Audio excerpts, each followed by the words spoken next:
for term. We'll you worthy of our grace, as long's my earn. The groaning trencher, there you fell, your hurdies like a distant hill. Your pen would help to mend a mill in time of need, while through your pore the dews distill like amber bead. His knife's a labour rustic deck, and cut you up with ready slack, trenching your gushing entrails bright like ony ditch. And then, oh, what a glorious sight, warm, reeking, rich. Then horn for horn they stretch and strive, they'll tap the hindmost on the drive. The ladder wheels while kites alive are bent like drums. Then old good man must like to rive, be thank it hums. Is there that o'er his French ragout, or olio would start a stew, or fricassee would mark her spew, with perfect scunner, looks down with sneer and scorn for view on sick a dinner. Poor devil, see him o'er his trash, as feckless as a withered rash, his spindle shank a wee whip lash, his niv and knit, through bloody flood or field to dash, oh how unfit. But mark the rustic haggis fed, the trembling earth resounds his tread.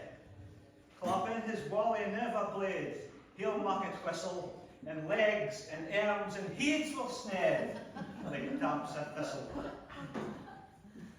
Ye powerful mark mankind your care, and dish them out their bill of fare. All Scotland wants nae skinking wear the jibs and luggies, but if you wish her grateful prayer, gie her a haggis.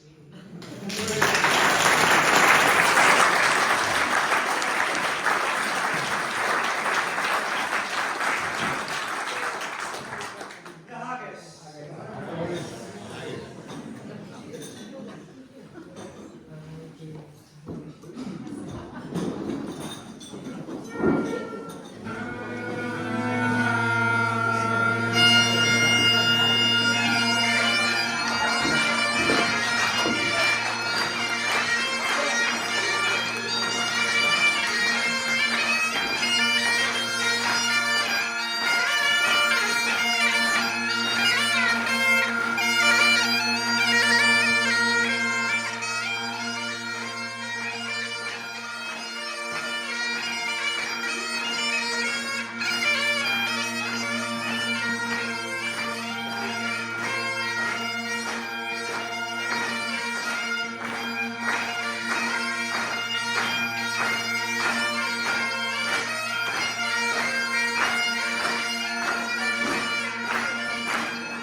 I suggest that it's not that he makes us think deeply,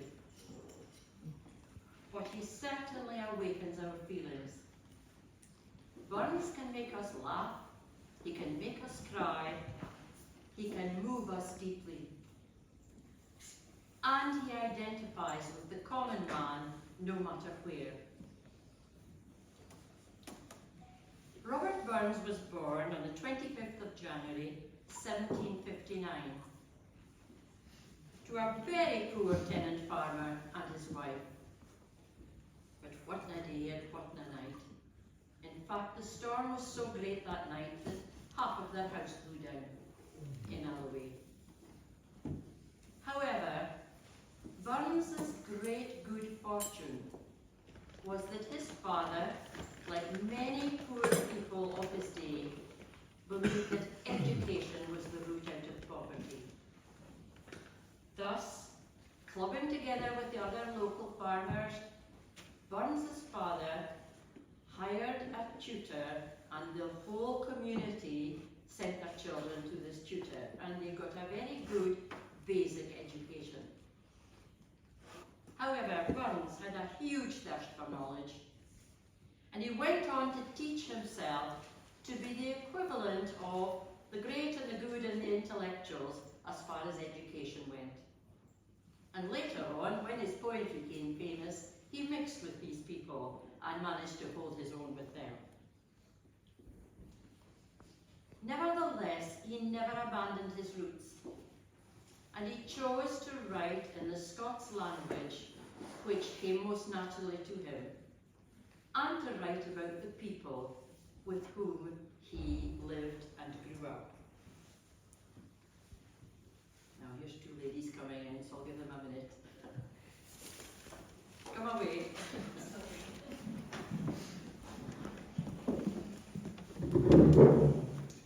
Burns' portrayal of the countryside and the country's way of life could be very serious and it could be very humorous. In The Cotter Saturday Night, he paints a grim picture of a very, very poor family. The ploughman, toil-worn, as the weary hour of the moor his course does homeward bend, returns to his family on the one night he has before his one day off to have an evening together. And Burns describes their very, very simple pleasures. Yet he concludes, an honest man's the noblest work of God. Yet in a flash he can turn from the serious to the light-hearted, and we get his most famous poem of all, Tam O'Shanter, in which he describes the results of Tam and his pal Suitor Johnny spending far too long in the pub after the mart. Have times changed? Many other songs and poems show his great awareness of the beauty of the natural world. Flow gently, sweet Afton, among thy green braes. And ye banks and braes of bonny Doon, how can ye bloom sae fresh and fair? How can ye chant, ye little birds, when I say weary full of care? Burns frequently showed that he envied the natural world because he felt that it did not seem to carry the burdens of worry that he had of his life. Now, we can't pay tribute to Burns without thinking about his relationship with authority. He could fight back fiercely when he thought he was thwarted or when he observed some unfairnesses in his society. Now, this is a very sensitive subject in present company, because the greatest power wielded in his community was by the kirk session. The session clerk and his elders watched your every move. Fines were dished out for anything you did on the Sunday other than read the Bible. Even the minister at Newmacher in Burns' day was fined by his own kirk session for powdering his wig on the Sabbath.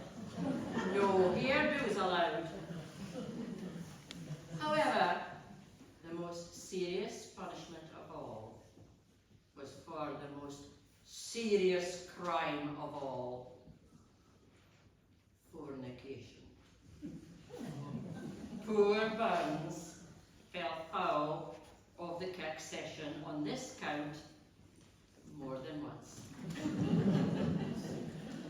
And your punishment was that you had to sit or stand on this elevated stool of repentance throughout the whole kirk service while the minister harangued you about your dreadful misdemeanours. Take heed. Burns retaliated by writing his most famous satire, Holy Willie's Prayer, in which Holy Willie, in his own words, reveals his own double standards, because he prays to God to send all those sinners to hell, but maybe just to overlook his own slight dalliances, because he was one of the chosen ones. He was a kirk elder. Well, as well as that, of course, as I said, Burns also attacked the unfairness, the great divides in society. And the most famous poem of all is, of course, Is There for Honest Poverty? And the final verse is, for a' that and a' that, it's coming yet for a' that man to man the world o'er shall brothers be for a' that. Sadly, that day is still to come. However, in my opinion, the poems of Burns that will outlast all the others are his love songs. Burns loved the lassies, and many of his songs are unbelievably beautiful. Some are light-hearted and full of joy. Others are so moving, they tear at your heartstrings. Here are some lines from A Fond Kiss.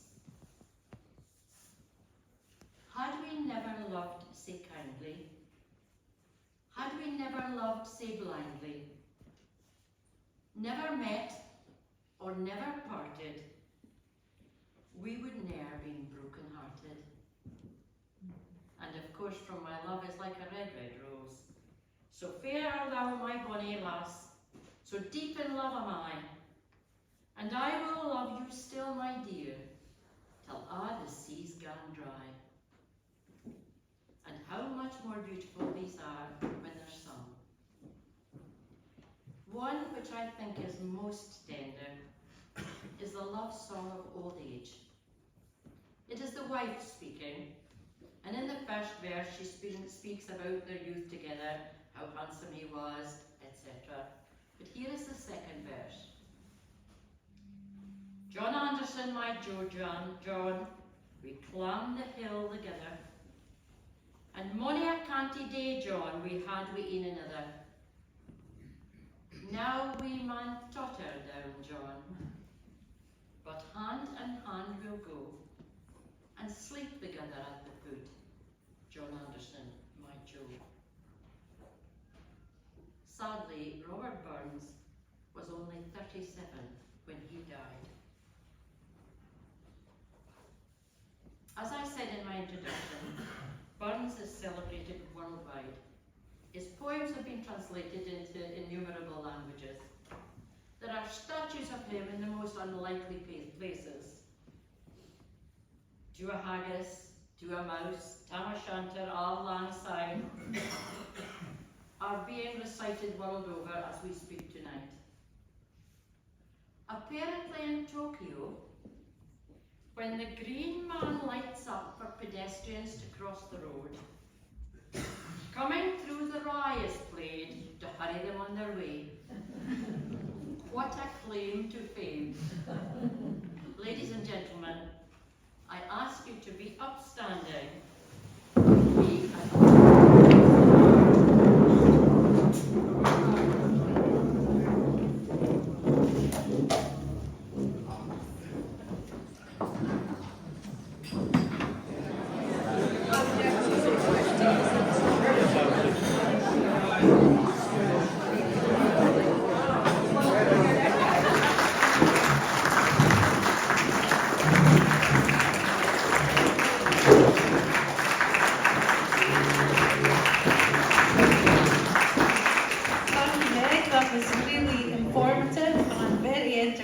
in, and I will go away thinking about some things, maybe.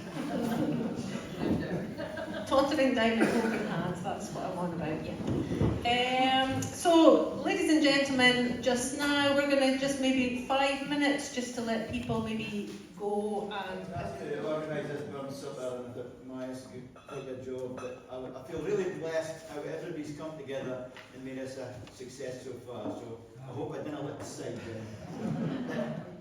I'm supposed to be in Tamashanta, but I think Abby's fed up with me being Tamashanta. Because, and I'm fed up again, it's really because folks say, oh, I really enjoyed that, but I didn't understand what you were saying. So I'm going to read it in English this time instead, so you are paying for it is. Okay. Here we go. So under the influence of alcohol, we dismiss any... Oh, we better start at the start. At the end of the market day, when thirsty neighbours meet, you can find us drinking beer, getting drunk, and very happy. Now, if you listen to this, I might be the right thing after. Okay.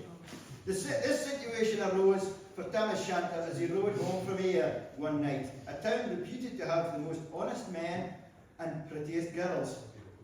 Tam should have taken his wife's advice.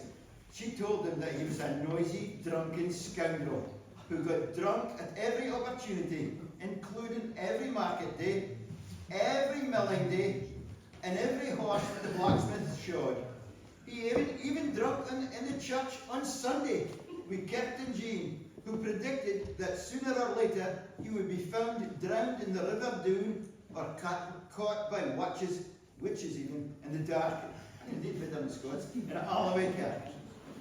Oh ladies, it upsets me to think of all the advice that husbands ignore, doesn't it really, from their wives.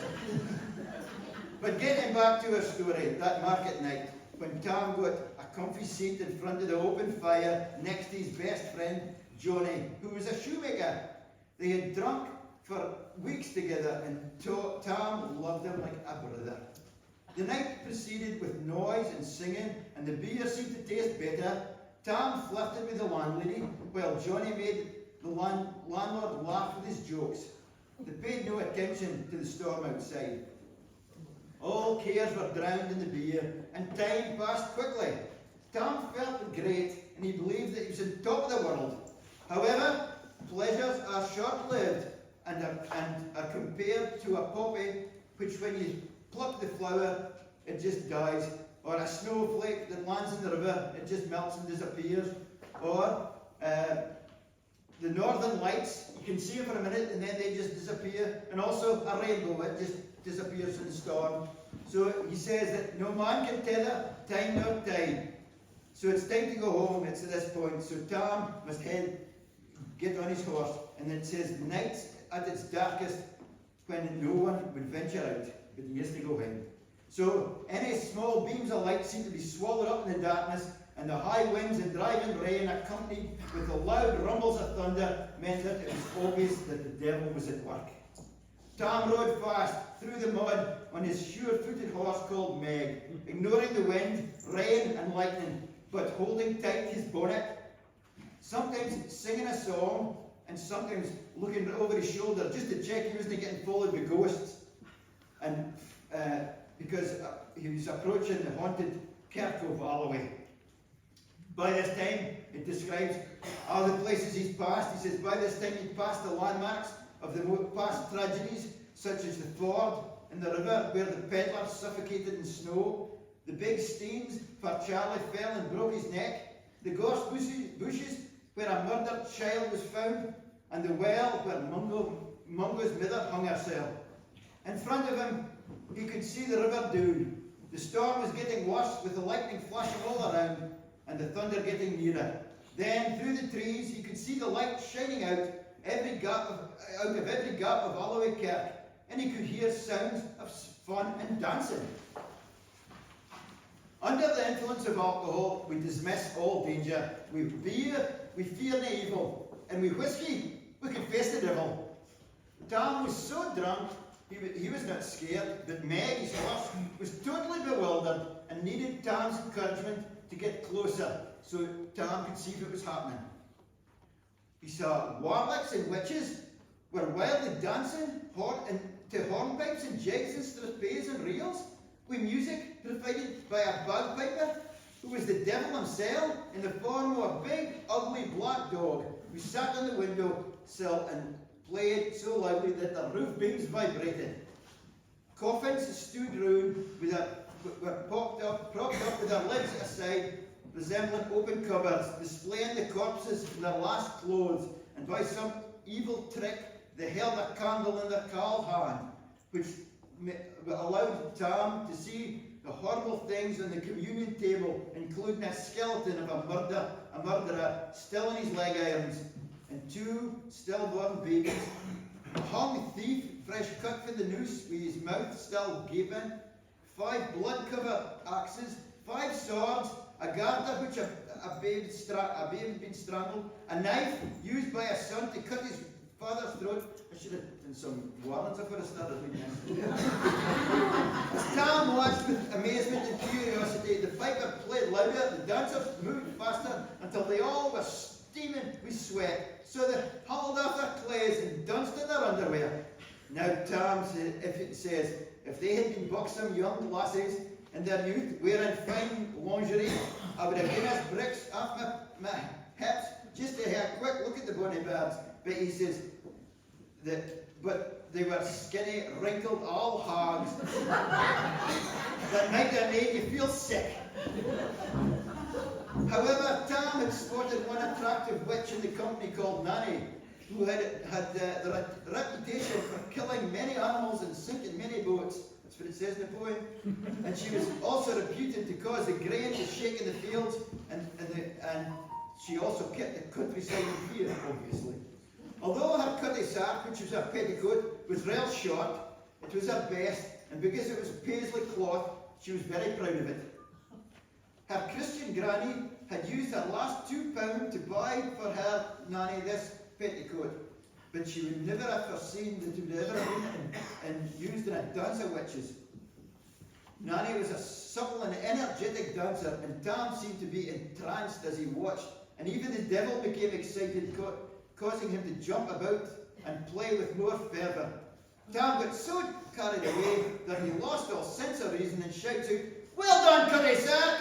That's the only bit you recognise my poem, isn't it? And suddenly everything went dark. Tom had hardly gotten onto his horse Maggie even, when all the witches started to chase him. And he describes it as if it was bees chasing after somebody robbing their hive, or as quick as a cat's prey would run when she pounced in front of it, or as fast as a market crowd would chase a thief. So Maggie runs, and the witches howling and screeching in pursuit. Ah, Tom, you'll get your comeuppance, and you'll be roasted like a heron in hell. Kate waits your coming in vain, but soon she will be a grieving woman. But Maggie gallops as fast as she can and reaches the middle of the bridge. She will be able to, if she reaches the middle of the bridge, she'll be able to shake her tail at the witches who cannot cross running water. However, before she could reach that point, Nanny, who was out in front, made a huge lunge for Tom and managed to grasp Maggie's tail and pulled it off, leaving barely a stump. So there you go, that's it. Now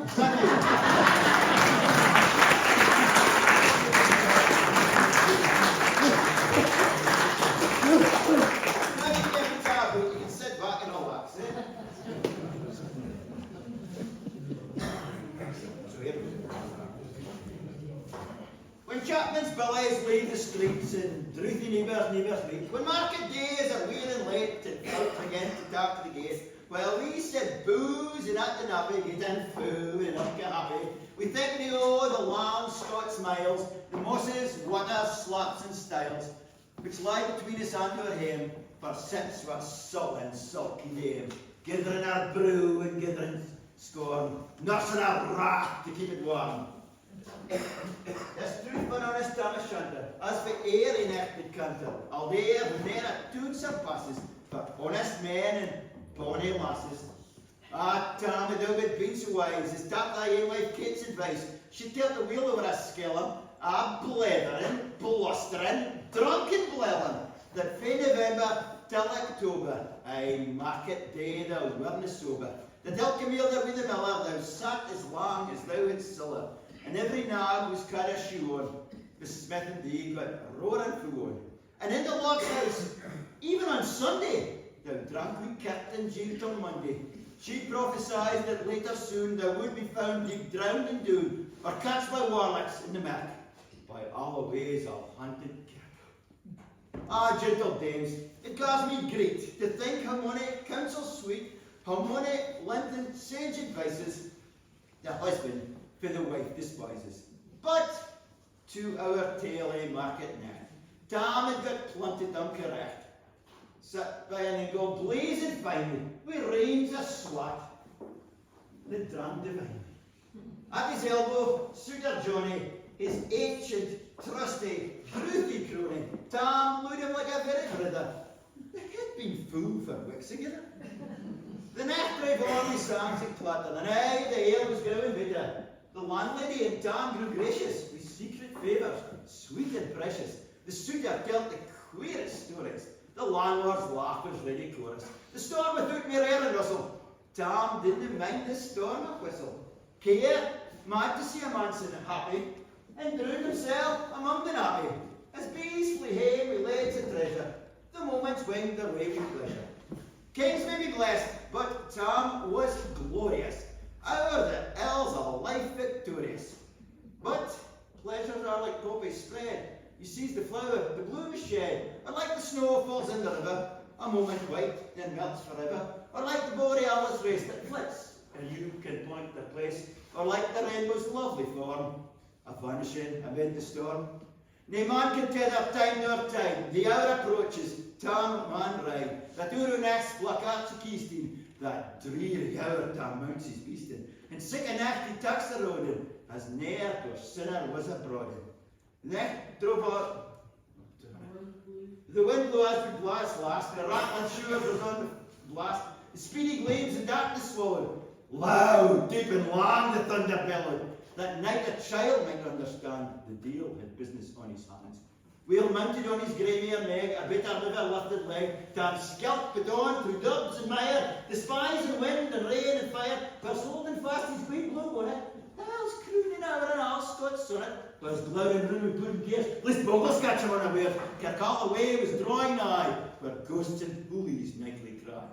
By this time he was crossed the ford, wherein the snarl the chaplain smored, and past the birks and meikle stains where drunken Charlie breaks nae bay, and through the winds and by the cairn, where hunters found the murdered bairn, and near the thorns aboon the well, where Mungo's mither hanged herself.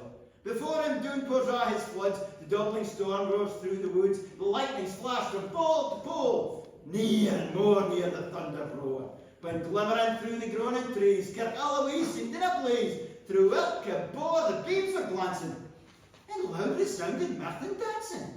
Inspiring bold John Barleycorn, which dangers you can make us scorn. We Tipperary, we fear me evil, we Escobar, we'll face the devil.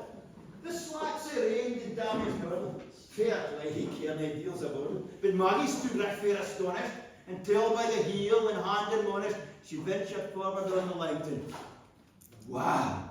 Tam saw a nunk sight. Warlocks and witches in a dance, nae Coeur d'Alene's brand new by France, but hornpipes, jigs, strathbays and reels put life and metal in their heels. A winnock bunker to the east, sat all neck in shape of beast. A towsy tyke, black, grim and large, to give him music was his charge. He screwed the pipes and got them skill, the roof and rafters, ah, good girl! Coffins stood round like coated presses that showed the bleed of their last presses. And by some devilish contract sleight, ancient called hand held a light, by which heroic Tam was able to note upon the holy table a murderer's beans and gibbet irons, twa span long, wee and kissing bairns, a thief fresh out of fair rate, wee his last gasp his gab did gape. 5 tomahawks with blood red rusted, 5 scimitars with murder crusted, a garter which a babe had strangled, a knife a father's throat had mangled, whom his in son of life bereft, the grey hairs yet stuck to the head. We made a horrible enough, which even to mention would be in laughter. As Tommy glowered, amazed and curious, the fun and mirth grew fast and furious. Louder and louder the piper blew, quick and quicker the dancer flew. The rail they set the crusty cricket, the Lilkick, Carlin, Swat and Wicked, and Christoph Dunnies to the work and Lincoln at it in their sacks. Now Tom, oh Tom, and they've been quines, plump and strapping in their teens, their sacks instead of creasy flannin, being snarl white 700 linen. There's bricks of mine, my only pair, the teens were plush of wheat blue hair. I would have given him off my hurdies, for a blink of the bonny birdies, but with their burdens hard and droll, red woody hands would spin a fall, living and flinging on a crummock, I would have done it down my stomach. But Tom Kingfit was fit for Bradley. There was a winsome winch in Molly that never enlisted to the core long after Kent and Carrot sure. For money's a beast of dead she shot, the bearish money upon a boat, and shook with people corn and beer, and kept the countryside in fear. I cut a sack of Paisley ham, whereas a rat lassie she had worn, and longitude was silly scanty. It was her best, and she was vanity. A little ken her reverend granny, that sack she caught for her wee nanny, with twap and Scots was all her riches. River, racer, dancer, witches. But here my muse, her wingman cow, 6 flights of sights of far beyond her power, to sing a nanny lap and sob, a supple jade she was and strong, and how Tom stood like Ian bewitched, and thought he's very Ian enriched. Even Satan loud and faithful fair, and hodged and blue we've made and made, till first he gave a sign another, Tom tipped his face and all together, and shouted, "Well done, Commissar!" And in an instant, all was black. Scarcely had he Maggie rallied, when out the hellish legion sullied, as bees bazook with angry fight, when plundering hells assail the bite, as open pushes mortal foes, and pop she starts before their nose, as Inga runs the market crowd, when "Catch the thief!" resounds aloud, so Maggie runs, the witches follow, with many a nail wrist and hollow. Ah, Tom, thou get thy fearing, and hell, they'll roast thee like a herring, and vain thy Kate awaits thy coming. Soon Kate will be a woeful woman. Now do thy speedy utmost, Meg, and when the keesteen o' the breg, there at the end of thy tail they toss. That running stream they darna cross, but ere the keesteen she could make, the faint a tail she had to shake, for Nanny, far before the rest, hard and noble Maggie pressed, and flew at Tommy furious little. But little was she Maggie's mettle, sprang brocht up her Mr. Hill, but left behind her head red tail. The Carlin clinkered by the rump, and left poor Maggie scarce a stump. Now what this tale of truth shall read, ilk man and mother's son take heed. Whene'er to drink you are inclined, or cut a sacks run in your mind, think, ye may buy the joys of a beer. Remember, Tanner Shanter's mere.